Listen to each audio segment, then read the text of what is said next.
your pocket shawl with a chain. After the slip knot, do the chain the length you want your shawl to be. I did about 250 chains, and after that I folded on both ends to make the pockets. And now the foundation row will be just single crochets, skipping the first one from the hook all till the end of your chain.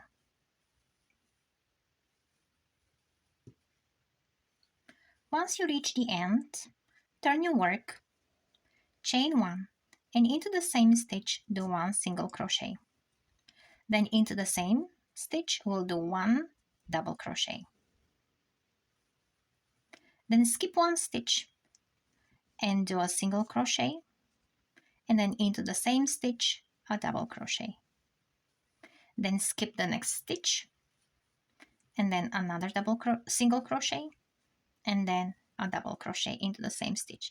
And we'll keep repeating that till the end of our work, skipping and doing one set of single and a double crochets. When you reach the end, turn, and now this will be our repeat row till the end of our project. Chain one, into the same stitch do one single crochet, and into the same stitch do a double crochet. And then you skip again one stitch, and into that next stitch you can even tell it's a little bit stretched and it looks like a little nest here, and it's a little bit puffy. So into that stitch we'll do one single crochet and one double crochet. And then we skip again that one stitch that's right here, and into the next one we'll do, that's a little puffy and it has a tiny bit larger stitch, we'll do one single crochet and one double crochet. And that's how we'll go till the end of the row.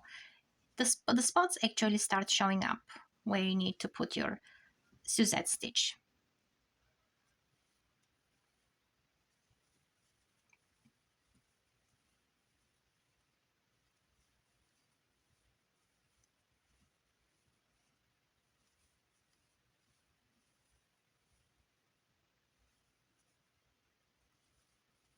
And when you reach the last one,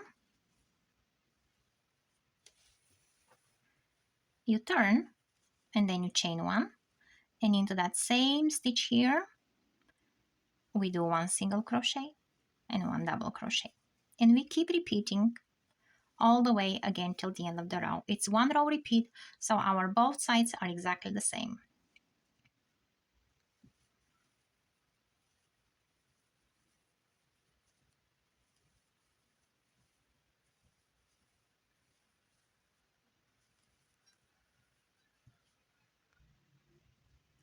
Once I reached the length I wanted for my pockets to be, I folded my work starting from the bottom up, and then I just did V-stitches into those Suzette stitches we had. So I chained two for the first stitch, and into the nest where we're supposed to put our Suzette stitch, I put two double crochets, but picking stitches from my side and picking stitches from the opposite side, but again from the middle of the Suzette stitch.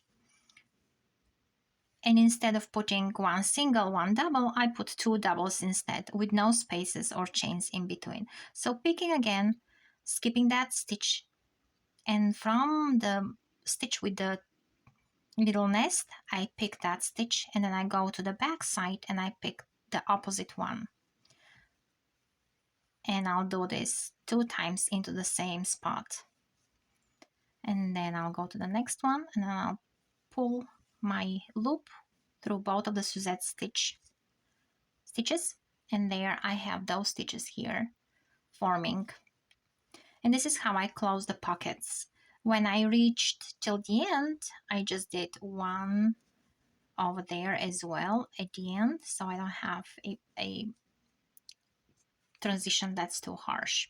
So now when I move to the next row, I chain 2, I turn, and in between the stitches, those 2 double crochet stitches I have in one space, I put one more double crochet for a total of 2, and then I move to the next set of double crochets, and in between those two I put again 2 double crochets.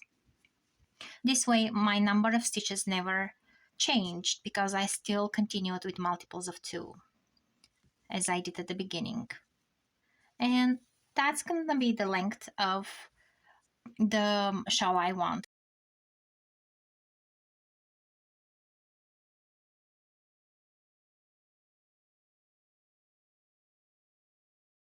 So this is how it's gonna go, and this is the whole pattern in a very small scale.